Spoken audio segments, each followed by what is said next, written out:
పాకిస్తాన్ పై Bharat surgical strike మొదలు పెట్టేసింది. గతంలో మాదిరి కాకుండా ఈసారి ఎకనామికల్ గా సర్జికల్ స్ట్రైక్ చేస్తోంది.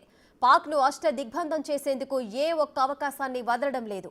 గంటల వ్యవధిలో వెలువడిన కీలక నిర్ణయాలు పాకిస్తాన్ ను ఉక్కిరిబిక్కిరి చేస్తున్నాయి. పెహల్గాం ఉగ్రదాడితో భారత్ సీరియస్ యాక్షన్స్. పాక్ ను అష్టదిగ్బంధనం చేసేందుకు చర్యలు. ఆర్థిక మూలాలను దెబ్బతీయటమే లక్ష్యంగా దూకుడు. పాకిస్తాన్పై భారత్ ఆంక్షల పర్వం కంటిన్యూ. వరుస షాక్లతో పాకిస్తాన్ విలవిల. పాకిస్తాన్పై ముప్పేట దాడి చేస్తున్న మోదీ సర్కార్ కీలక నిర్ణయాలు తీసుకుంటోంది. ఇప్పటికే పలు కఠిన ఆంక్షలతో పాక్ ను ఉక్కిరిబిక్కిరి చేస్తోన్న కేంద్ర ప్రభుత్వం ఆ దేశ ఆర్థిక వ్యవస్థను సైతం దెబ్బతీయటమే కరెక్ట్ అని భావిస్తోంది. దాయాదిని అష్ట దిగ్బంధనం చేసేందుకు అన్ని చర్యలు తీసుకుంటోంది. ఆర్థికంగా దెబ్బ కొట్టేందుకు మరింత వ్యూహాత్మకంగా అడుగులు వేస్తోంది. పాక్ నుంచి వచ్చే అన్ని రకాల దిగుమతులపై నిషేధం విధించింది. ఈ నిర్ణయం తక్షణమే అమల్లోకొస్తుందని కేంద్రం ప్రకటించింది. తదుపరి ఉత్తర్వులు వచ్చే వరకు ఈ నిషేధం అమల్లో ఉంటుందని కేంద్ర వాణిజ్య మంత్రిత్వ శాఖ ఉత్తర్వులు జారీ చేసింది. పాకిస్తాన్ నుంచి గాని పాకిస్తాన్ ద్వారా గాని ఎగుమతయ్యే అన్ని వస్తువుల ప్రత్యక్ష పరోక్ష దిగుమతులన్నింటినీ భారత్ నిషేధించింది. దీనికి సంబంధించి భారత వాణిజ్య మంత్రిత్వ శాఖ నోటిఫికేషన్ కూడా జారీ చేసింది. జాతీయ భద్రత, ప్రజా ప్రయోజనం ఆధారంగా ఈ నిషేధాన్ని విధించారు.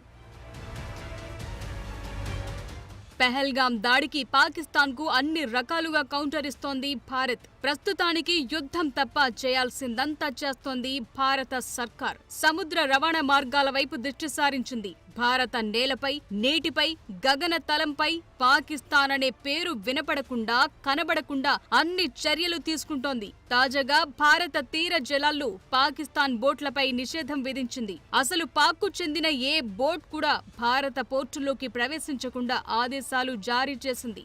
ఇప్పటికే భారత గగనతలంలోకి పాకిస్తాన్ సివిల్, మిలిటరీ విమానాలు ఎంటర్ కాకుండా నిషేధం విధించింది కేంద్రం. దీంతో పాకిస్తాన్ ఎయిర్లైన్స్ చైనా, శ్రీలంక మీదుగా తిరిగి వెళుతున్నాయి. అంతకంటే ముందే భారత గడ్డపై పాక్ దేశస్థులపై నిషేధం పడింది. పాక్ రాయబారుల సంఖ్యను సగానికి సగం తగ్గించేసింది. అదే సమయంలో భారత్లో పాకిస్తాన్ పౌరులు ఉండకూడదని ఆదేశాలు వెలువడ్డాయి. ఇప్పటికే వేలాది మంది భారత్ను విడిచిపెట్టి వెళ్లారు. ఇలా ఏ విధంగా కూడా పాకిస్తాన్ అనే పేరు భారత్లో వినపడకుండా చర్యలు తీసుకుంటోంది భారత్.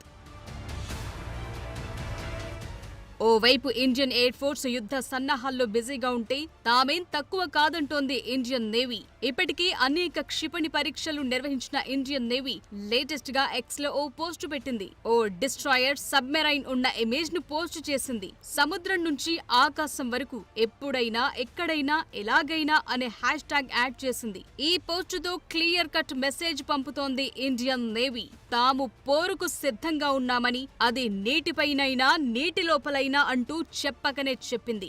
ఇండియన్ నేవీ పోస్ట్ చేసిన ఇమేజ్లు INS Kolkata, Dhruv advanced light helicopter, Scorpene class submarine కనిపిస్తున్నాయి. భారత్ పాక్ మధ్య ఉద్రిక్తతలు కొనసాగుతున్న ఈ సమయంలో ఇలాంటి పోస్టు రావటం చూస్తే ఇండియన్ నేవీ ఎంత సన్నద్ధంగా ఉందో తెలియజేస్తోంది. పెహల్గాం ఉగ్రదాడి నేపథ్యంలో పాకిస్తాన్ కు ప్రధాని మోదీ మరోసారి వార్నింగ్ ఇచ్చారు. పెహల్గాం ఉగ్రదాడికి ప్రతీకారం తప్పదన్నారు. ఉగ్రవాదులతో పాటు వారి మద్దతుదారులను కూడా అంతం చేస్తామని చెప్పారు. సీమాంతర ఉగ్రవాదంపై కఠిన చర్యలు తీసుకుంటామని హెచ్చరించారు.